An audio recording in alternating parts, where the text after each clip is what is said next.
रहनुमा नून लीग मोहम्मद जुबैर कहते हैं नून लीग पीटीआई के खिलाफ कोई कार्रवाई नहीं चाहती, किसी की पकड़ धकड़ नहीं चाहते। हमारा पीटीआई के पीछे जाने का कोई इरादा नहीं। गुफ्तगू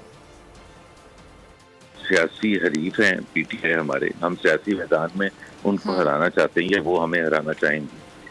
ये वो जो पॉलिसी होती है पकड़ धकड़ की, जो इमरान खान साहब करते थे कि उसको अंदर बंद कर दिया मैंने, ये कोई वजीर आजम का काम होता है? ये कोई हुकूमतों का काम होता है? वजीर आजम कर सकते हैं। वजीर आजम की लिमिटेड पावर्स होती हैं और उसकी पावर्स का जो बुनियादी रिक्वायरमेंट होती है वो अवाम की बहबूद के लिए काम करना, ये पकड़ धकड़ की पॉलिसी नहीं करना। हमारा कोई इरादा नहीं है कि पीटीआई के लोगों के पीछे हम जाएं या पीटीआई के लोगों के लिए मसाइल पैदा करें। इदारा है इलेक्शन कमीशन ऑफ पाकिस्तान, वो उस आइन के तहत इलेक्शन कराने का मजाज है। मेरा नहीं ख्याल है कि वो उसके बाद वो डिले कर सकते हैं और अपनी मर्जी से बैठ सकते हैं। इलेक्शन कमीशन की कोई मर्जी नहीं है कि जी वो इसको डिले करे। सब्सक्राइब करें और बेल दबाएं ताकि कोई खबर रह न जाए।